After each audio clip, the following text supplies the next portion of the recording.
On vous donne le choix, tuer la famille d'un membre d'un gang rival ou être tué, et une fois que vous êtes dedans, il n'y a pas moyen d'en sortir. Voici les 10 rituels d'initiation aux gangs les plus brutaux. Numéro 10. Manger un cœur humain. Les Templiers. 2016, lorsque l'ancien pape de l'Église catholique, Benoît XVI, devait se rendre dans une ville du Mexique, le cartel des Templiers a installé plus de 10 banderoles sur différents ponts, affirmant qu'il ne se livrerait à aucune forme de violence pendant son séjour dans le pays. Ils ont agi de la sorte parce qu'ils se disent chrétiens et utilisent même divers symboles associés au catholicisme dans le cadre de leurs activités. Leur chef s'appelle les Chevaliers et ils ont commencé comme groupe d'autodéfense pour un autre cartel, la Familia Michoacana. Les Templiers sont un cartel qui opère dans le Michoacán, au Mexique, et au fil des ans, ils ont réussi à mettre la main sur tous les crimes du pays. Mais avant de vous parler de leur rituel d'initiation, préparez-vous car cela pourrait vous donner envie de vomir. Ceux qui souhaitent rejoindre les Templiers doivent manger le cœur humain d'une personne récemment décédée, généralement une femme, ou oui de toute façon. Chaque membre doit donc d'abord embrasser le cannibalisme, et nous pensons que c'est pour préparer ces candidats aux choses sombres qui se font au sein du cartel. Des choses sombres comme arracher les entrailles des victimes assassinées pour les exhiber, ou liquéfier la chair humaine. C'est l'un des cartels les moins connus du Mexique, mais ces hommes sont tout aussi dangereux que ceux qui sont au sommet. Numéro 9. Frapper avec un sac de cheveux. Les francs-maçons. Lorsque vous entendez le mot franc-maçon, votre esprit est probablement attiré par les nombreux TikTok qui les accusent de vouloir conquérir le monde. Et bien que je ne puisse pas vraiment confirmer ou infirmer les nombreuses théories de conspiration qui entourent ce groupe, ce sont leurs rituels d'initiation qui m'irritent le plus. Si le début de cette histoire criminelle vous captive, n'oubliez pas de vous abonner, de like la vidéo et d'activer la cloche de notification pour ne rater aucun de ces épisodes glaçants et palpitants. L'un de leurs nombreux rituels consiste à allonger le candidat mort sur le sol pendant que les francs-maçons le battent avec un sac de cheveux. Un autre rituel d'initiation du côté féminin de l'association implique que les femmes montrent leur sein gauche. D'autres rituels comprennent des conférences explicatives sur la construction du temple de Salomon, l'art et la mort de l'architecte en chef, Hiram Abif, qui a atteint le rang le plus élevé dans la franc-maçonnerie. D'autres rituels dépendent du degré que le membre atteint dans l'organisation. Il existe 3 degrés: apprenti, compagnon et maître maçon. Au fur et à mesure que les candidats gravissent les échelons, les rituels changent. Ils acquièrent également une meilleure connaissance de la vérité et de la moralité qui entourent leurs affaires. Mais comme nous le savons, il y a différents niveaux dans la franc-maçonnerie et beaucoup de choses qu'ils font sont assez mystérieuses. Numéro 8. Buck 50, les Bloods. L'un des gangs les plus importants et les plus célèbres au monde est la United Blood Nation, ou les Bloods comme tout le monde les appelle. Ce gang est l'un des rares gangs à prédominance noire dans le monde, et il y a une raison à cela. Tout a commencé dans une prison de Los Angeles, où des membres de gangs latinos attaquaient et tuaient des détenus afro-américains. Pour se venger, ils ont formé un groupe mortel et à partir de là, ils ont étendu leurs activités au trafic de drogue, au vol à main armée et au meurtre. Ils sont également devenus très vicieux lorsqu'un gang similaire, les Crips, a commencé à dominer le commerce de la drogue à Los Angeles. Mais jusqu'à quel point deviennent-ils vicieux? Laissons parler leur rituel d'initiation. Pour devenir membre des Bloods, un candidat doit accomplir ce que l'on appelle le Buck 50. Il s'agit d'utiliser un cutter pour couper le visage d'une victime au hasard, au point de nécessiter 150 points de suture. Imaginez que vous rentriez chez vous et que vous vous retrouviez dans cette situation sadique. L'autre particularité de ce gang est que ces recrues sont généralement des lycéens afro-américains qui finissent par rejoindre le gang sans avoir la moindre idée de dans quoi ils s'engagent. Et même s'ils le font, les conséquences sont parfois plus importantes que la récompense. Numéro 7. Voler une voiture. Les Crips. Comme leurs principaux rivaux, les Bloods, les Crips sont nés à Los Angeles dans les années 80. Ils sont également dominés par les Afro-Américains vivant aux États-Unis. Les Crips sont connus pour porter toujours du bleu, et leurs membres n'ont pas le droit de porter du rouge. Les Bloods, quant à eux, n'ont pas le droit de porter du bleu. Cela fait partie des rituels entre les deux gangs. Mais lorsqu'il s'agit du grand rituel d'initiation, les Crips ne semblent pas aussi brutaux que les Bloods. Les candidats doivent soit voler une voiture et tuer son propriétaire. Tout dépend de ceux que les membres les plus âgés du gang attribuent à tel ou tel prospect. Certains diront que l'avantage d'être un Afro-Américain dans les Crips ou les Bloods est d'avoir une source de revenus, même s'il faut pour cela remettre une arme et vendre quelques kilos de coke dans la rue. Là encore, les adolescents des lycées sont généralement la cible de CS gangs et nombre d'entre eux finissent morts ou derrière les barreaux. Numéro 6. Baignade dans les excréments. Hells Angels. Les Hells Angels sont un club de motards mondialement connu. Vous les connaissez peut-être pour leur célèbre blouson de cuir et leur logo, qui représente un crâne ailé portant un blouson de cuir.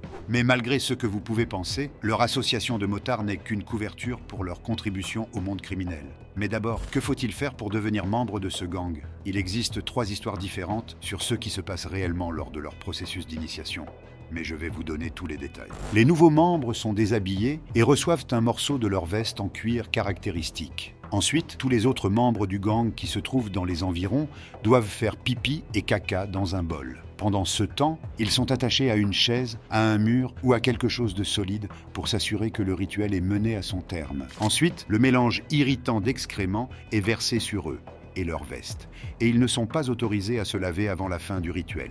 Certains disent même qu'ils n'ont jamais le droit de laver leur veste, de sorte qu'ils se promènent toujours en sentant un tas d'ordures. Mais en dehors de ce rituel particulier, un Hells Angel n'initiera pas un prospect qui a été condamné pour maltraitance d'enfants.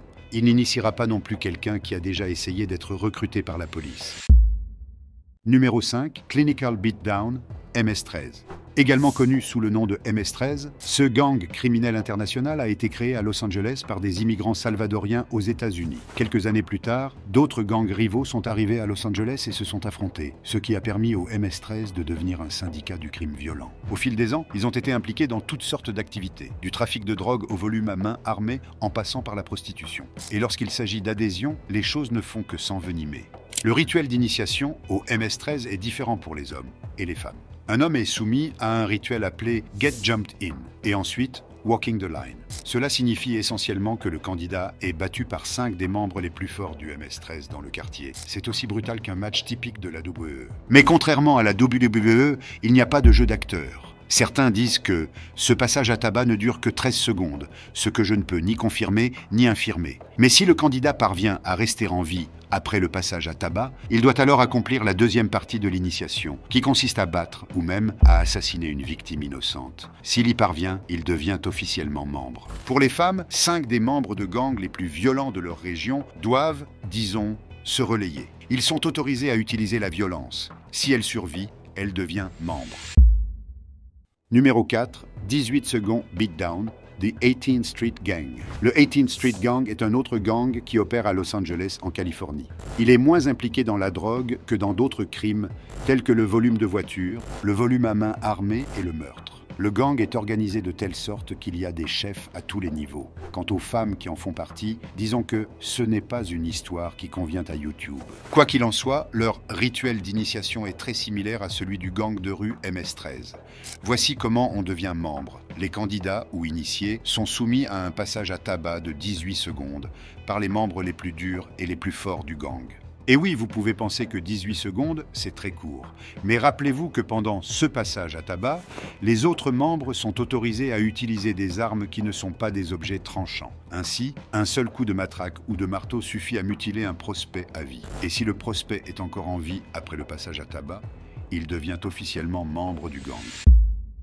Numéro 3, Croix brûlée, Ku Klux Klan. Vous en avez entendu parler et vous les avez probablement vus dans les films, mais qui sont-ils? Le Ku Klux Klan, également connu sous le nom de KKK, est un groupe suprématiste blanc, terroriste d'extrême droite et homophobe, basé aux États-Unis. Ses principales cibles sont les Afro-Américains, les Hispaniques, les Juifs, les Latinos, les Américains d'origine asiatique, les catholiques, les immigrés et les homosexuels. C'est l'un des rares gangs à ne pas faire de trafic de drogue, et c'est parce que l'objectif du groupe est ailleurs. Que faut-il donc pour devenir membre du KKK? Tout d'abord, il faut être blanc. Il est pratiquement impossible pour une autre race d'adhérer à ce groupe.